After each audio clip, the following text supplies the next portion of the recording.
Jangan-jangan mereka sendirilah yang menafsirkan Keluaran 6 ayat 2 dan 3 tersebut lepas dari konteks. Nah, kan salah banget kalau orang menganggap bahwa ini semua namanya. Padahal nama dirinya cuma satu. Kekristenan termasuk orang-orang Yahudi yang punya hubungan perjanjian dengan Bapa Yahweh seharusnya tidak sinkritisme. Jadi menurut pandangan mereka, seringkali para pengagung nama Yahweh gitu ya, dalam melihat dan meneliti ayat-ayat firman Tuhan terlalu menyorotinya secara harfiah sehingga lepas dari konteks katanya. Kamu nih lepas dari konteks gitu ya. Tuduhan semacam ini justru semestinya terkena pada diri mereka sendiri. Mengapa, saudara-saudaraku? Jangan-jangan mereka sendirilah yang menafsirkan Keluaran 6 ayat 2 dan 3 tersebut lepas dari konteks, ya. Sehingga dihasilkan penafsiran seakan-akan nama Yahweh itu baru ada pada zaman Musa. Padahal jika melihat konteks Keluaran 3 ayat 15, ya, coba baca.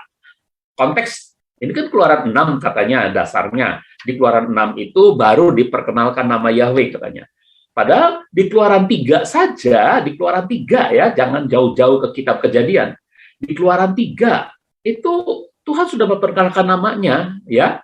Dan Elohim berfirman lagi kepada Musa, katakanlah demikian kepada Bani Israel, Yahweh Elohim leluhurmu, Elohim Abraham, Elohim Ishak, Elohim Yakub telah mengutus aku kepadamu. Itulah namaku untuk selama-lamanya. Ya, oke. Jadi di Keluaran 3 saja sudah ya, Ani Yahweh, akulah Yahweh. Ya, itulah namaku untuk selama-lamanya.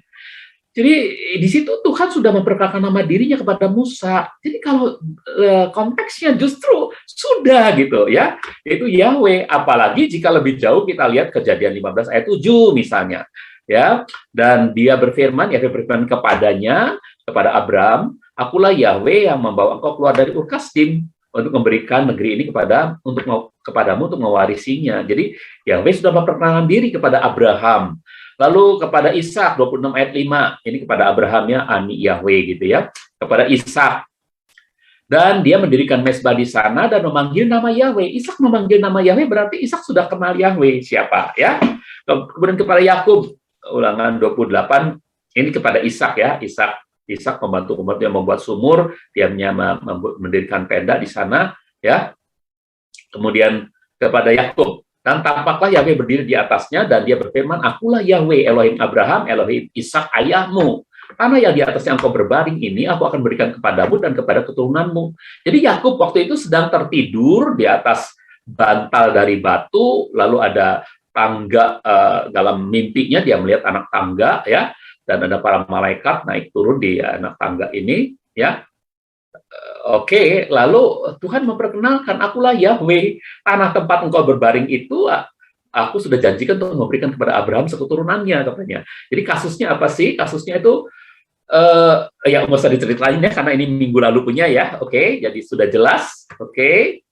Jadi kalau lihat konteks, justru Yahweh sudah dikenal oleh Abraham, Ishak, dan Yakub. Nah, sekarang selanjutnya dari yang keempat nih, ya. Di sana, ini yang pelajaran baru nih ya, di slide yang ke-9, di sana sangat jelas tertulis Tuhan sudah dikenal oleh Abraham, Ishak, dan Yakub dengan nama Yahweh. Tentu saja konteks Abraham, Ishak, dan Yakub selaku para patriark itu apa? Nenek moyang bangsa Israel, adalah konteks yang tidak bisa lepas dari sejarahnya Musa. Mengapa? Musa itu dilahirkan di Mesir, ya. Mesir itu pernah kedatangan orang Yahudi. Kapan datangnya? Waktu Yusuf menjadi raja muda, dan saudara-saudara Yusuf datang, orang Ibrani ya, orang keturunan Israel ya. Saudara-saudara Yusuf semua pindah ke sana, termasuk Yakub juga ikut sampai meninggal. Dan kemudian tulang-tulangnya dibawa waktu Yusuf meninggal, tulang-tulang Yakub juga dibawa kembali ke tanah perjanjian, ke Kanaan. Tapi mereka tinggal di sana 430 tahun kemudian lahirlah Musa. Ya, bukan 430 ya, tentu Musa 120 tahun sebelumnya, karena umur Musa ini adalah 120 tahun ya. Jadi 80 tahun kemudian, ya, kurang dari 430 dikurangi 80 tahun, karena Musa mulai melayani itu adalah pada usia 80 tahun. Nah, coba saudara-saudara lihat ya. orang-orang Yahudi bertambah banyak di Mesir dan Musa ada di sana. Musa itu keturunannya Yakub pasti ya, dari suku Lewi. Oke ya, kita kenal betul itu. Berarti konteks para patria itu nggak bisa lepas dari sejarahnya Musa. Kecuali jika ada orang yang tidak percaya bahwa para patriark adalah tokoh yang benar-benar hidup dan menyejarah. Di antara orang yang menyebut dirinya Kristen, ternyata ada para ahli-ahli liberal, saudara-saudara. Mereka nggak percaya kalau Abraham, Ishak, dan Yakub itu menyejarah. Mereka taunya itu mitos, ya, itu fiksi. Makanya ada orang-orang semacam ya yang ngomong fiksi lah, kitab itu fiksi itu, sudah tentu tahu ya. Kemudian apabila dalam kitab Kejadian jelas-jelas tertulis bahwa nama Yahweh sudah dikenal oleh Abraham, Ishak, dan Yakub, nah itu siapa sih nih? Ini sorry para ahli itu yang menyebutkan bahwa itu adalah fiksi itu ya, yang mengatakan bahwa penulis Alkitab itu terdiri dari penulis Pentateuch itu terdiri dari 4, yaitu kaum Yahwis, kaum Elohis, kaum Priestly, dan kaum Deuteronomis ya. Mereka mengambil katanya kalau cerita-cerita tentang ini folk tradition aja, ini cerita rakyat yang kebanyakan gitu, cerita rakyat itu antara lain katanya dalam cerita itu ada tentang persaingan antar saudara, misalnya Ishak itu menang dari Ismail, kemudian Yakub itu menang dari Esau, gitu, persaingan antar saudara gitu ya. Kemudian tentang istri yang mandul gitu. Ini dianggapnya ini mitos saja ya, fiksi, tradisi lisan saja gitu ya. Nah, jadi inilah yang oleh para ahli sejarah yang percaya pada documentary hypothesis namanya. Documentary hypothesis. Documentary hypothesis ini adalah karya dari para ahli liberal, saudara-saudara ya. Mereka nggak percaya bahwa Pentateuch itu adalah tulisannya Musa. Mereka percaya itu tulisannya orang-orang yang sejaman dengan pembuangan atau sesudah pembuangan gitu ya. Oke. Jadi ini ada 4 J, E, D, P. Nah, nanti ada karyanya, ada campuran antara J dan E, artinya di karya itu ada tulisan Yahweh, tapi ada tulisan Elohim juga katanya. Lalu ada karya Deuteronomy, ada karya Priestly ya. Nah, kemudian jadilah digabung ini jadi CEPD. Ini yang jadi Pentateuch ya, kelima kitab Musa. Yesus bilang yang penulis Pentateuch adalah Musa. Tapi mereka, para ahli bilang, bukan. Itu para Yahwis, para Elohis, Deuteronomis, dan Priest. Ya. Oke, nah, saudara mau percaya Yesus atau percaya mereka, terserah. Ya. Nah, sekarang boleh jadi problemnya terletak pada masalah penerjemahan Keluaran 6 ayat 2 dan 3 tersebut, saudara-saudara. Ya. Oh ya, ini tentang documentary hypothesis ini. Hipotesis ini is the claim that the book of Moses consisting of Genesis to Deuteronomy are the product of 4 authors. Jadi ini produk dari 4 penulis ya, and 4 different perspective, dalam 4 perspektif yang berbeda ya. Untuk menemukan mitos-mitos katanya dari bangsa Israel. Jadi kisah Abraham dianggapnya mitos, saudara-saudara. Ya, inilah namanya kaum liberal, saudara-saudara. Nah, yuk sekarang kita lihat Keluaran 6 ayat 2 dan 3. Mengapa dijadikan patokan bahwa nama Yahweh itu sebetulnya baru dikenal kok di Keluaran, jadi nggak ada tuh di Kejadian. Ya, sebagaimana tadi uraikan sebelumnya bahwa KSLT menerjemahkan bagian akhir Keluaran 6 ayat 3 tersebut dengan kalimat tanya retoris demikian. Dan namaku Yahweh, bukankah aku sudah dikenal oleh mereka? Saudara. Ya, dan berfirman Elohim kepada Musa, dia berkata kepadanya, akulah Yahweh, dan aku telah menampakkan diri kepada Abraham, Ishak, dan Yakub sebagai El Shaddai. Dan namaku Yahweh, bukankah aku sudah dikenal oleh mereka? Saudara-saudara, itu terjemahan dari ILT, sebab dari kata lo nodati ini ya, usemi Yahweh ya, lo nodati lahem. Jadi dan namaku Yahweh, bukankah ini aku sudah dikenal nih, Nodati itu aku sudah dikenal oleh mereka gitu ya. Nah, memang ada sedikit kekurangan dari penerjemahan ini, yaitu makin serak lagi kalau di sini ada ha lo gitu. Kalau ada ha lo itu udah pasti terjemahannya nggak mungkin bisa disangkal gitu ya. Ini bisa jadi kan ada kerusakan naskah, bisa jadi juga. Tapi kalau lo aja ini juga masih ada kemungkinan bisa diterjemahkan demikian. Mengapa? Karena ininya itu sudah dikenal. Kalau tidak sudah dikenal kan nggak enak. Kalau tidak ya tidak dikenal saja gitu ya. Bukan pakai kata sudah dikenal. Ini katanya sudah dikenal, perfect, saudara-saudara. Ya, mana buktinya? Oh, kelihatan bukti ya. Oke lah. Nah, ini dia nih di sini nih. Penerjemahan di atas memang berbeda dengan versi-versi terjemahan kitab suci lainnya, ya. Jadi penerjemahan ILT itu beda dengan terjemahan kitab suci lainnya. Namun dalam versi King James saja kita dapati lo nodati itu diterjemahkan was I not known. Was I not known. Jadi sebuah kalimat tanya retoris ya, yang bisa diterjemahkan bisa bermakna begini kalau kita terjemahkan bebas ya. Apakah aku tidak dikenal oleh mereka? Pertanyaan retoris, bukan dan namaku Yahweh aku belum dikenal. Bukan begitu, tapi ya, apakah aku tidak dikenal oleh mereka? Jadi Tuhan berkata kepada Musa, aku nih memang memperkenalkan diri kepada Abraham, Ishak dan Yakub sebagai El Shaddai. Itu bukan nama. El Shaddai itu artinya Tuhan yang Maha Kuasa. Musa, aku memperkenalkan diri kepada Abraham, Ishak dan Yakub itu sebagai, bukan dengan nama, bukan sebagai. Artinya apa? Artinya predikatnya, sifat dirinya sebagai Tuhan Maha Kuasa. Dan dengan namaku Yahweh, apakah aku tidak dikenal oleh mereka? Itu, saudaraku, kalau kita mau pakai versi King James saja ya, jadi kalimat tanya retorisnya begitu, apakah aku tidak dikenal oleh mereka?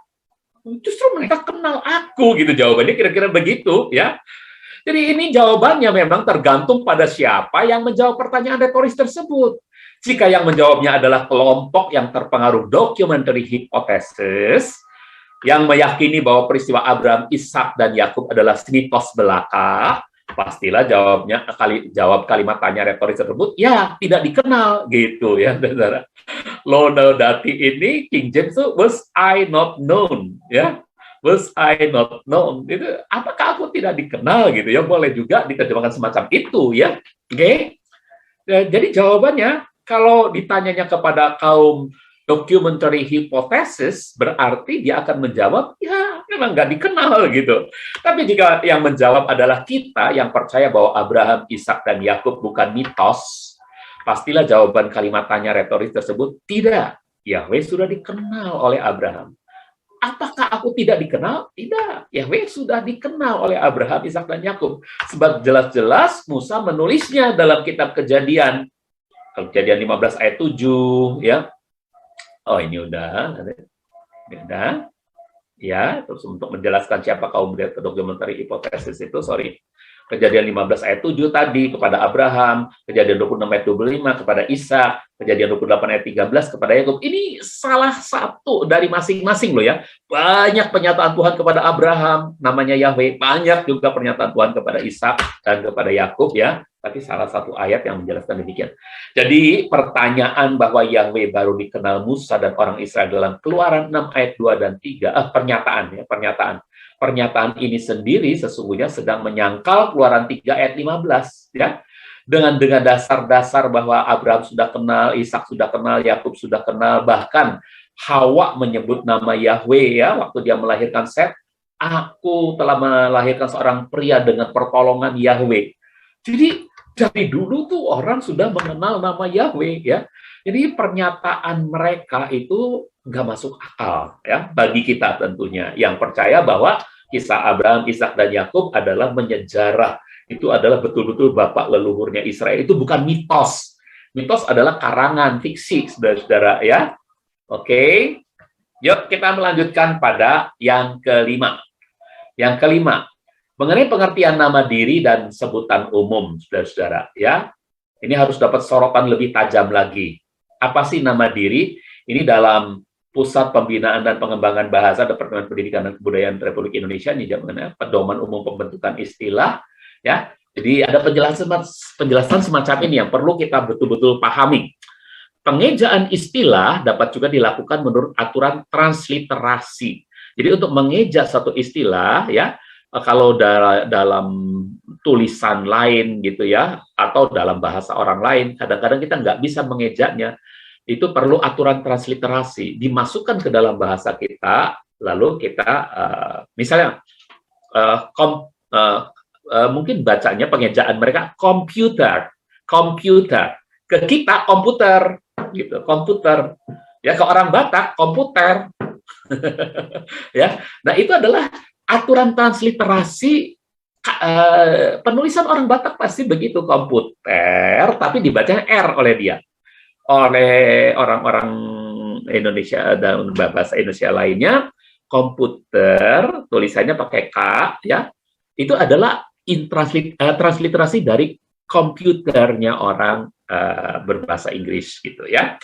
Nah, ini adalah apa? Yakni penggantian huruf demi huruf dari abjad yang satu ke abjad yang lain. Nah, lepas dari bunyi lafal sebenarnya. Jadi lafal sebenarnya kan komputer, oke? Tapi ke dalam bahasa Indonesia komputer, udah komputer ya. Nah, hal itu ditetapkan menurut anjuran ISO. Jadi ISO itu menganjurkan demikian ya. Tapi ada hal lain nih, ejaan nama diri termasuk merek dagang yang di dalam bahasa aslinya ditulis dalam huruf Latin itu tidak diubah. Ya, tidak diubah ya, ejaan nama diri itu tidak pernah diubah. Nama diri yang bentuk aslinya ditulis dengan huruf lain, dieja menurut rekomendasi ISO. Yang pakai huruf Latin dulu, ya, yang pakai huruf Latin itu, misalnya, ya, Mr. Brown. Itu huruf Latin, pasti, ya. Ini nggak ada keterangan di sini, oke.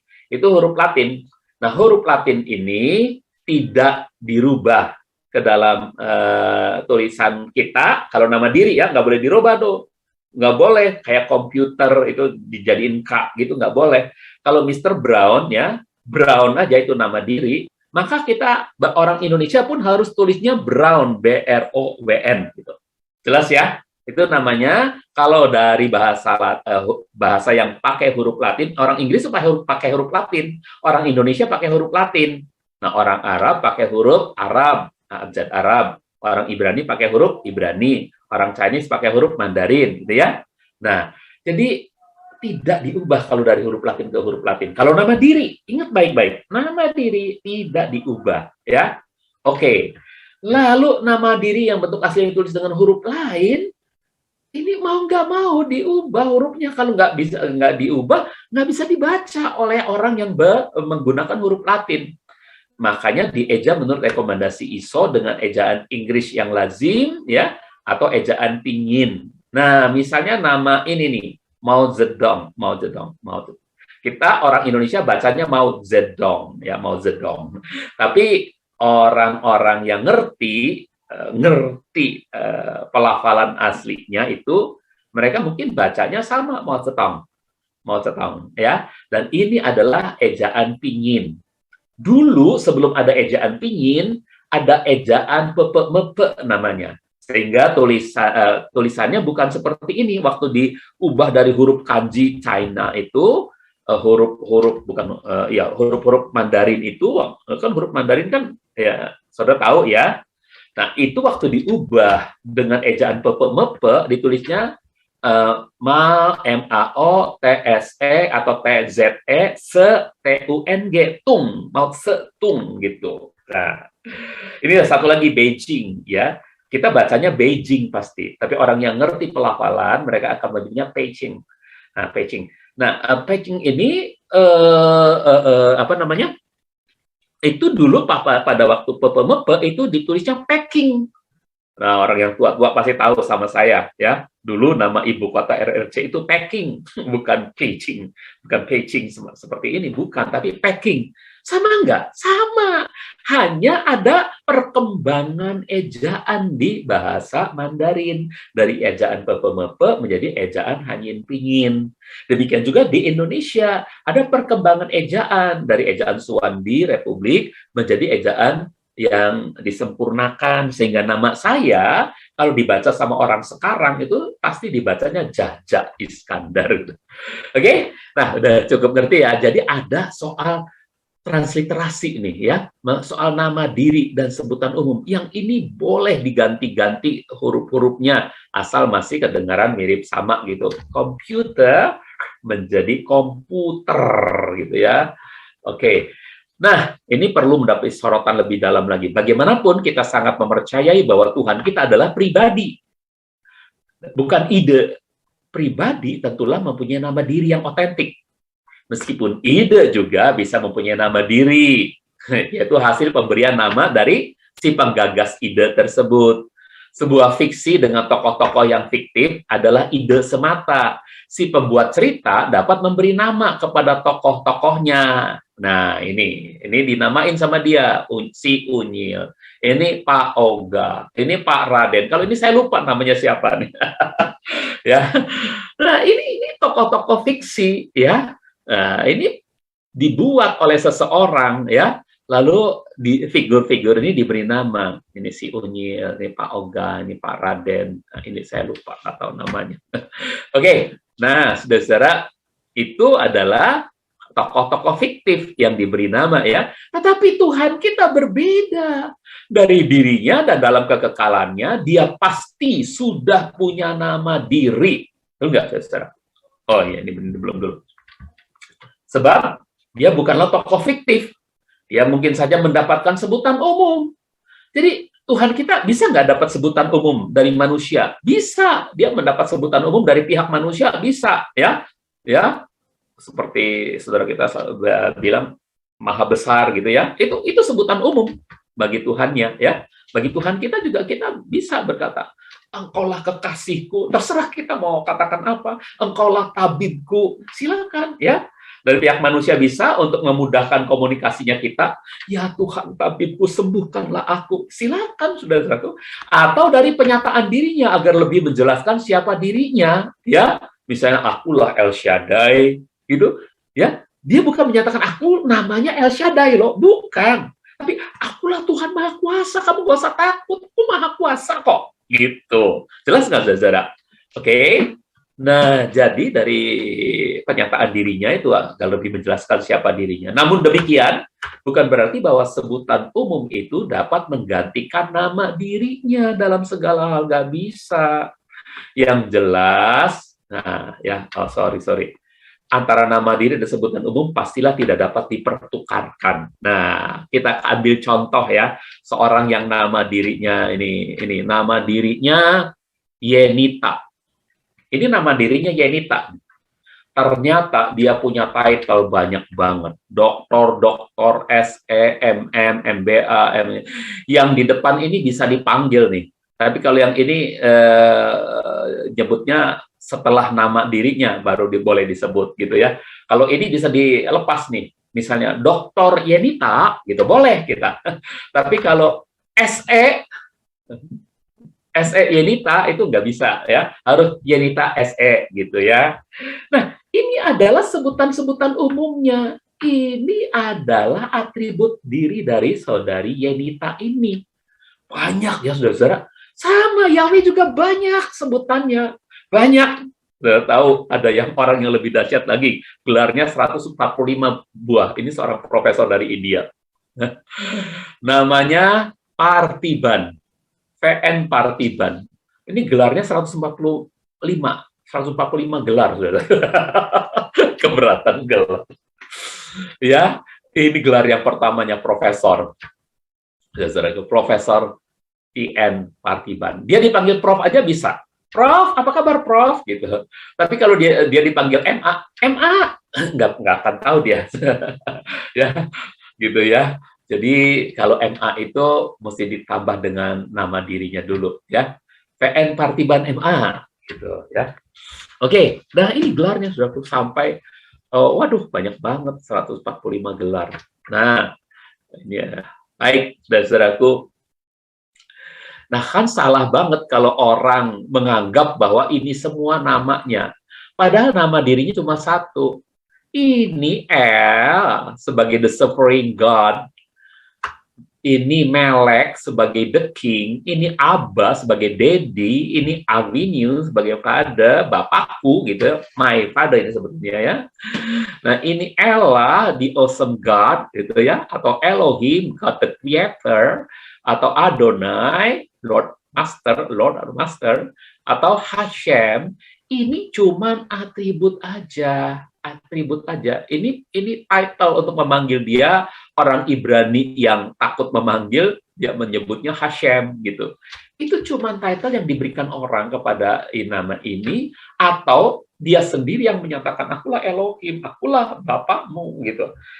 Ya, Bapak ini Bapak kami ya, Oke, Bapak kami, our Lord. Oke.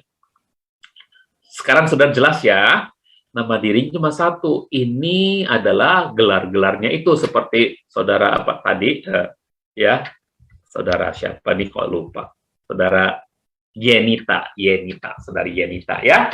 Jelas saudara? Baik, kita lanjutkan ke slide 13. Oh, masih tambahan. Masih keterangan. Yahweh is the only truly personal name of God. Jadi, buku ini buku yang sangat-sangat prestisius di International Standard Bible Encyclopedia. Tulisannya Wright mengatakan bahwa Yahweh adalah satu-satunya nama diri Tuhan dalam iman Israel. Yang lain itu hanya titel-titel saja, ada atau ungkapan deskriptif saja. Oh, dia kekasihku, dia tabibku, dia kota bentengku. Itu ungkapan deskriptif untuk menjelaskan siapa dia bagi kita secara pribadi gitu, saudara. Ya.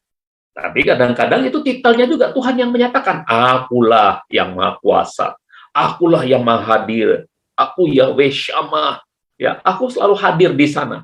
Kemanapun engkau pergi, aku Yahweh Shammah, gitu. Nah, saudara-saudaraku, jadi segala sesuatu yang berkaitan dengan nama atau dalam nama, itu adalah nama Yahweh, indicate this name, only this, bukan this name. Oke? Nah, saudara, jadi jelas ya. Oke. Jadi, Tuhannya orang Kristen, nama dirinya adalah Yahweh, sedangkan panggilan-panggilan lainnya hanyalah sebutan umum belaka. Jelas ya, saudara? Yuk. Oh, ini dia juga masih. Ya. Oh, ini mesti adanya bukan di sini nih, salah masuk nih. Ya, oke, nanti dah. Salah masuk itu. Di sini. Beberapa alasan teologis mengapa nama Yahweh dilupakan. Oh iya, betul-betul di sini. Oh, ini dia. Termasuk TBLAI yang memuat catatan tentang Yahweh. Ada kamus Alkitab di bagian akhir buku Alkitab pada entry kata Tuhan. Jadi itu ya tadi saudaraku ya. Nah, entry kata Tuhan terus salinan dari nama Elohimnya Israel yaitu Yahweh. Jadi TBLAI juga mengakui ya kalau versi-versi hampir semua versi Alkitab dari berbagai alasan ya, apalagi versi-versi terjemahan kitab suci paling kuno mengaku bahwa Yahweh adalah nama Tuhannya orang Israel, termasuk TBLAI yang memuat catatan tentang Yahweh itu pada kamus Alkitab di bagian akhir ya. Jadi tidak pernah ada sebuah versi kitab suci yang berani menyebutkan bahwa dalam prakatanya ya, berani menyebutkan bahwa El, Elohim, ataupun Elah adalah proper name, nama diri. Nggak ada yang berani. Tapi banyak orang menganggap El, Elohim, ataupun Eloah itu adalah namanya Tuhan. Ya. Tapi kalau menganggap nama diri, nggak ada yang berani. Karena apa? Karena mereka tahu El, Elohim, dan Eloah itu common noun, ya. Nah, jadi sayangnya itu dianggap nama diri seperti tulisan yang ini nih, ya. Dianggapnya ini nama diri, ini namanya Tuhan loh, ini namanya Meleh itu namanya Tuhan loh. Ya masa namanya Tuhan Raja sih? Namanya Tuhan siapa? Tuhanmu namanya siapa? Tuhan huruf besar semua. Aduh, bingung dong orang. Nama Tuhan orang Kristen siapa? Tuhan huruf besar semua. Ditanya nama kok jawabannya sama ya, sama jabatan ya. Itu kan artinya title-nya nama dengan title Tuhan itu bagi kamu itu siapa? Lalu dijawab title-nya juga Tuhan dengan huruf besar semua. Kan aneh, saudara-saudara. Ya, oke. Yuk sekarang kita lanjutkan. Nah, jadi semua orang tahu bahwa El, Elohim, Eloah adalah sebutan umum belaka. Jika demikian, dapatlah dipastikan bahwa nama diri Tuhannya orang Kristen atau juga Tuhannya orang Kristen, Tuhan orang Israel atau juga Tuhannya orang Kristen adalah Yahweh. Sedangkan panggilan-panggilan lainnya hanyalah sebutan umum belaka. Oh iya, saya kurang dari depannya menjelaskannya. Baik, sekarang kita lanjutkan pada slide ke-13. Pelan-pelan deh. Sekarang udah jam berapa? Kalau udah waktunya 7.47.20. Oke. Ke-6 masih 3 menit lagi deh ya. Ke-6 sekarang masih mengenai nama diri dan sebutan umum, ya. Tapi ini alasan yang ke-6. Ada 10 alasan. Ini baru ke-6. Alasan teologis yang paling pas untuk mengungkapkan bahwa nama diri dan sebutan umum tidak dapat dipertukarkan adalah adanya beberapa ayat kitab suci yang memuat nama diri dan sebutan umum secara bersamaan, namun bukan dalam kesejajaran yang sama kualitasnya. Jadi bisa ada disanding itu nama diri Tuhan dengan sebutan umumnya, kayak tadi tuh siapa tuh yang gelarnya banyak ya, itu disanding dengan sebutan umumnya banyak, ada. Nih contohnya ya, Ulangan 10 ayat 17. Sebab Yahweh Elohimmu, dialah Elohim atas segala ilah, dan Tuhan atas segala Tuhan. Elohim yang besar, yang perkasa, dan yang ditakuti, yang tidak memandang muka, juga tidak menerima suap. Jadi lihat, ini nama dirinya disandingkan dengan predikatnya, title-nya Elohimmu, ya artinya Tuhan penciptamu tuh ya. Dialah Elohim atas segala ilah, dialah Tuhan atas segala ilah, ya, dan dia adalah Tuhan atas segala tuan, atas segala majikan, ya. Dia adalah master yang paling top di atas segala majikan, dan dia adalah Elohim yang besar, yang perkasa gitu. Nah, El yang besar. Jadi di sini ternyata tulisan-tulisannya nih ya masing-masing. Yuk kita lihat tulisannya masing-masing. Itu dia. Yahweh, Yahwehnya ada nama diri. Elohimmu, tertulisnya seperti ini nih. Ya. Elohim. Elohim ini ya, Elohim ini ya adalah disejajarkan dengan Yahweh ya. Tapi bukan sama kualitasnya, tidak sama. Memang ada sejajar ditulis, tapi tidak sama kualitasnya. Karena yang ini nama diri, yang ini sebutan umum. Lalu ada lagi, dialah Elohi, Elohe, ya, dialah Elohim atas segala ilah. Elohe, ya, Ha Elohim, dialah Elohe, Ha Elohim, Elohim atas segala ilah. Dan Adonai, ini Adonai, ya, Ha Adonim. Ha Adonim. Dia adalah El, HL, dia adalah HL yang besar, yang perkasa, yang ditakuti, yang tidak memandang muka, juga tidak menerima suap. Jadi ini title-titlenya bisa ada di belakang nama Yahweh, bisa ada, tapi tidak bisa dipertukarkan. Apa maksudnya dipertukarkan? Nah, kita lanjut ya.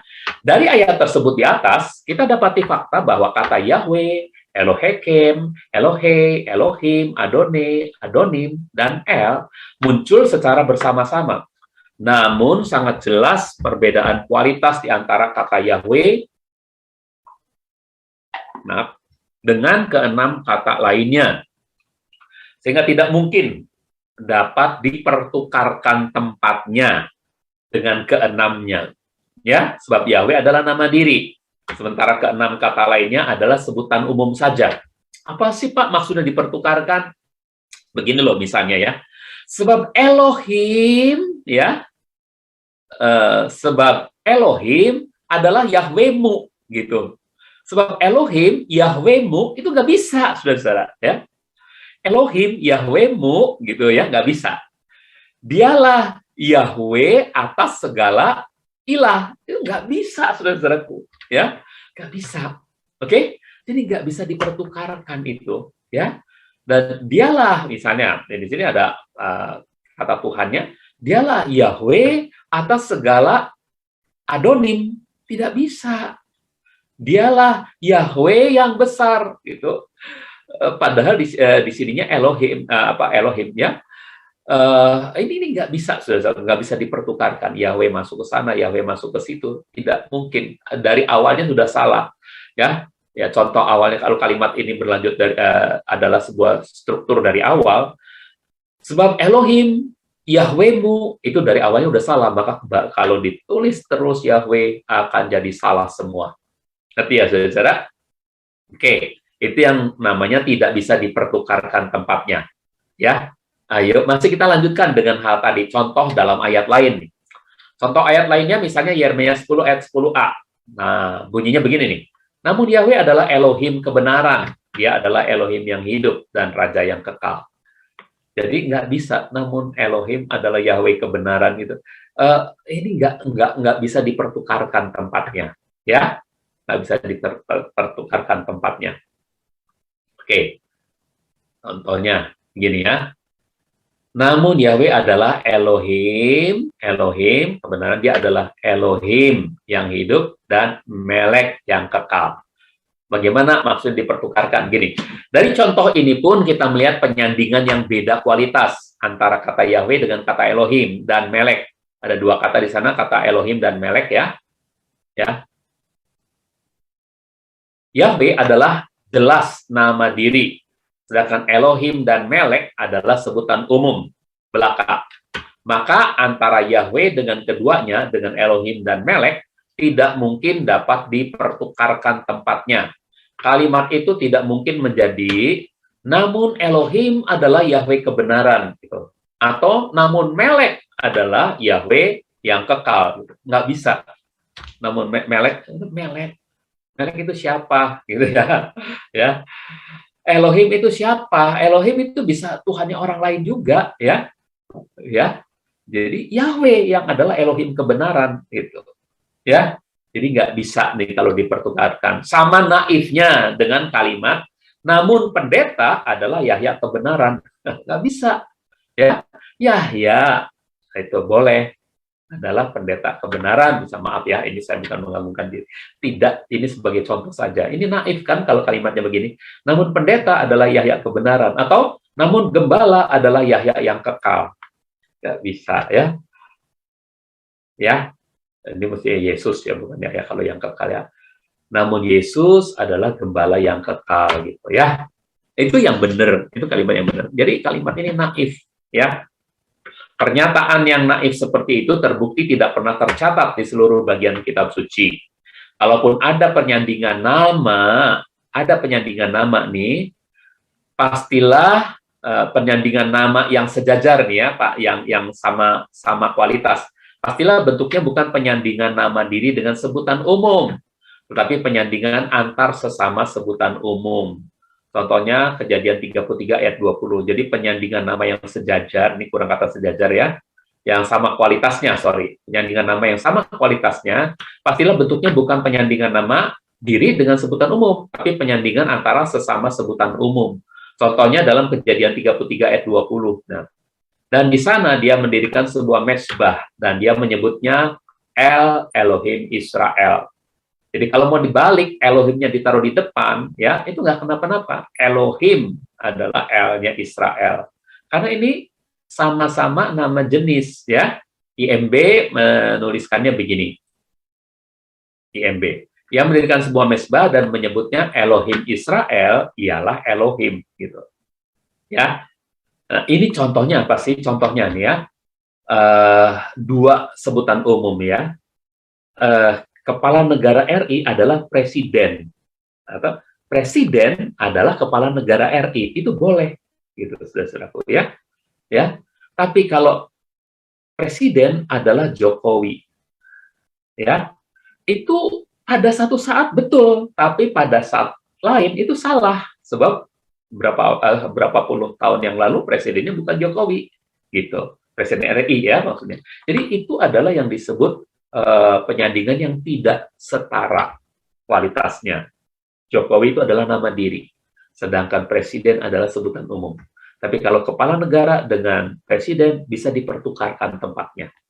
Saudara mengerti hal ini? Saya harap mengerti ya, saya harap bisa diterima gitu. Jadi begini pertanyaannya, kenapa dari inskripsi, kenapa orang bisa menemukan inskripsi Kuntilanak Ajrud dan inskripsi Khirbet el-Qom yang mengatakan bahwa Yahweh itu bersekutu dengan Asyera. Padahal Asyera adalah dewi pagan, itu dewi kesuburan. Nah, bahkan di satu bagian mengatakan Asyera itu adalah istrinya Yahweh gitu ya. Jawabannya untuk orang yang menyajikan hal ini, nih lihat nih, Yahweh itu bukan Tuhan kita, dia adalah dewa pagan gitu. Dia adalah dewa dewi sama seperti dewa dewi Baal, Asitoret dan lainnya, sama karena ada bukti nih. Nah, ternyata ada orang-orang yang menemukan dari penggalian arkeologi bahwa nama Yahweh itu tertulis dalam inskripsi. Inskripsi itu adalah hasil penemuan arkeologis ya. Di inskripsi Kuntilanak Ajrud ya, Arjud ya, dan inskripsi Khirbet el-Qom, ada dua inskripsi. Di sana Yahweh itu disejajarkan dengan Dewi Asyerah. Artinya Yahweh itu bersekutu dengan Dewi Asyerah sebagai dewa-dewi yang pada umumnya saling bersekutu. Zeus bersekutu dengan Herme dan sebagainya, ya. Shiva dengan Brahma itu. Nah, jadi Yahweh itu bersekutu dengan Dewi Asyerah menurut inskripsi itu, ya. Bahkan di inskripsi itu dituliskan bahwa Yahweh itu istrinya adalah Asyerah gitu. Nah, bagaimana saudara-saudara menjawab kalau ada orang yang menyatakan seperti itu? Oh, Yahweh itu bukan Tuhan kita. Buktinya ini Yahweh itu adalah dewa, dewi sama seperti dewa-dewi pagan lainnya. Dia dapat penemuan nih dari Khirbet el-Qom dan dari Kuntilanak Ajrud gitu ya. Oke, saya kelompok 2. Terima kasih atas waktu yang diberikan. Tadi kami kelompok 2 itu ada saya, Ibu Apri, lalu ada Pak Agus dan Pak Vicky. Ada 4 orang. Nah, pendapat dari kelompok kami ya, memang ada yang berpendapat bahwa nama Yahweh itu nama berhala karena ditemukan di Dutilet ya, itu bahwa nama Yahweh disejajarkan dengan Dewi Kanaan, yaitu Dewi Asitoret ya. Nah, mengapa orang-orang Kanaan menuliskan nama Yahweh di dalam menuliskan nama Yahweh di samping nama Asitoret? Karena orang-orang Kanaan ini menganggap bahwa Tuhannya orang Yahudi, Elohimnya orang Yahudi itu luar biasa, perkasa, ya, sehingga dijadikan juga nama sesembahannya di samping nama sesembahan yang lain atau dewa-dewa yang lain, ya. Nah, lalu ada orang berpendapat bahwa Yahweh itu sama dengan Dewi Asitoret, yaitu berhala. Itu pendapat yang salah. Salahnya mengapa? Ya, memang banyak kasus ya, tidak hanya nama Yahweh, nama Yesua pun itu di India itu dijadikan satu nama-nama dari salah satu nama dewa-dewa orang India. Orang India itu dewanya banyak. Nah, karena orang India juga melihat ini Tuhannya orang Kristen luar biasa, hebat, perkasa gitu ya. Jawab doa juga, lalu dijadikan juga salah satu nama dewanya dari dewa-dewa yang lain. Nah, kalau ada orang berpendapat bahwa Yesua juga berhala, itu salah juga, ya kan? Ya, jadi Yahweh meskipun disanding dengan dewa-dewa yang lain, dia bukanlah berhala atau dewa bikinan manusia. Dia tetap Elohim yang berkuasa, Tuhan yang maha perkasa, dan lain sebagainya.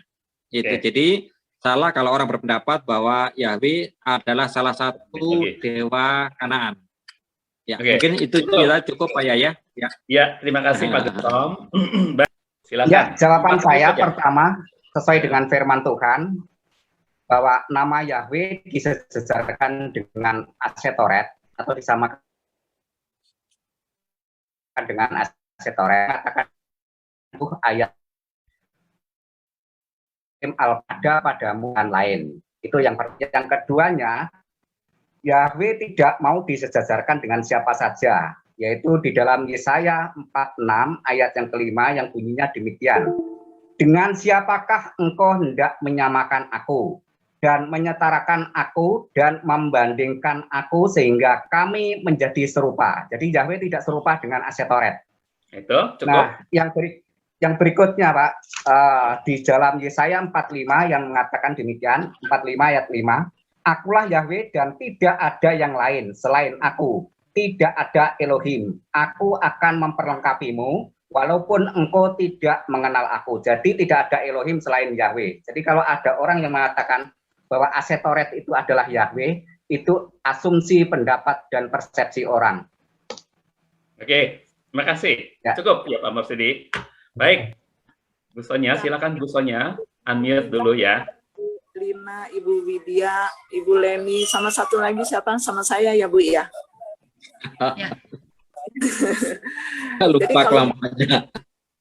Iya, di kelompok 3. Jadi Bapak Yahweh nggak bisa disejajarkan dengan Asitoret, karena Asitoret itu berhala. Kalau Bapak Yahweh pencipta, dan itu bisa dibuktikan dengan perkataannya Bapak Yahweh sendiri. Kalau Asitoret nggak bisa menyatakan dirinya. Kalau Bapak Yahweh katakan, saya tidak memberikan kemuliaanku kepada patung dan kepada berhala.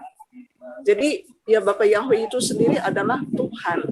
Nah, dia yang namanya pencipta, yang dikatakan di Yesaya 43 kalau nggak salah, dia bilang Tuhan yang Maha Kudus, pencipta Israel, rajamu. Nah, jadi memang udah dibuktikan bahwa Bapak Yahweh itu pencipta, dan Asitoret ya udah jelas dia memangnya Dewi Kesuburan dan dia memang berhala, nggak bisa disejajarkan. Itu pendapat saya seperti itu. Jadi Bapak Yahweh ya pencipta, ya beda sekali dengan Asitoret, itu dia berhala. Sampai Bapak Yahweh katakan, saya tidak pernah memberikan kemuliaanku kepada patung, kepada berhala. Oke, terima kasih ya. Semuanya bagus-bagus jawabannya. Saya cuma mau beri satu kata kunci yang sangat penting sekali. Nah, ini kata kunci inilah yang akan membuat kita bisa menjawab para ahli sekalipun, gitu ya. Kata kuncinya adalah sinkretisme. Apa? Sinkretisme. Sinkretisme. Ya. Semua agama-agama pagan itu sinkretisme. Ya. Dan kekristenan termasuk orang-orang Yahudi yang punya hubungan perjanjian dengan Bapak Yahweh, keturunan Abraham yang punya hubungan perjanjian dengan Bapak Yahweh, seharusnya tidak sinkretisme. Nah, apa itu sinkretisme?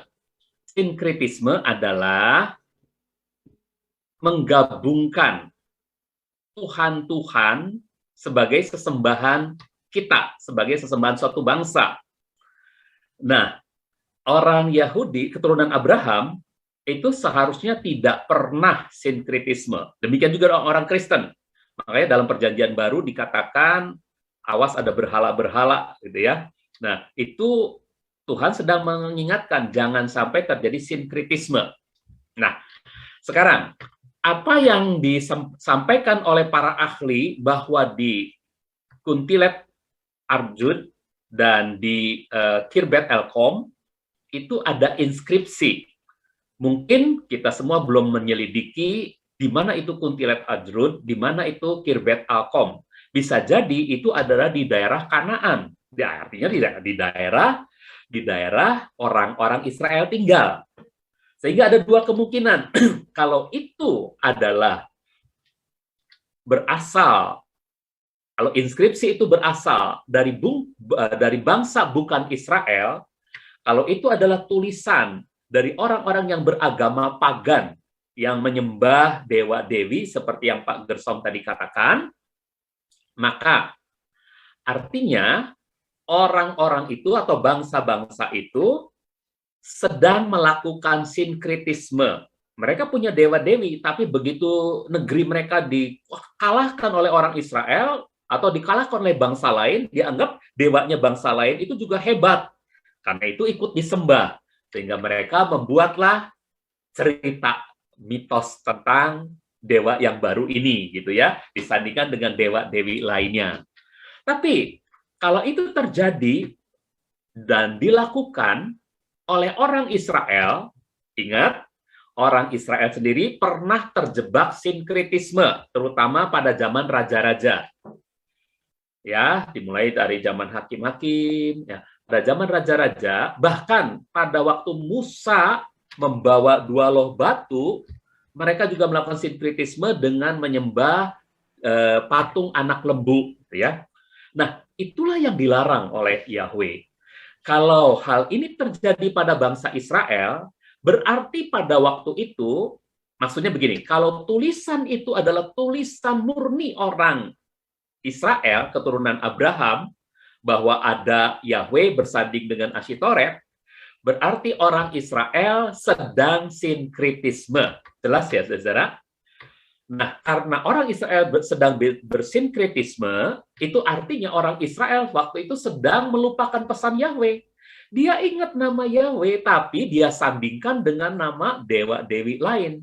Mungkin pada waktu itu mereka kekeringan, lalu ada bangsa yang mengalahkan mereka, lalu tiba-tiba mereka hidup bersama-sama dengan bangsa yang mengalahkannya ini, dan ternyata tanah mereka jadi subur, ada banyak air hujan turun, lalu mereka berpikir, wah, Dewi Asyera ini hebat juga.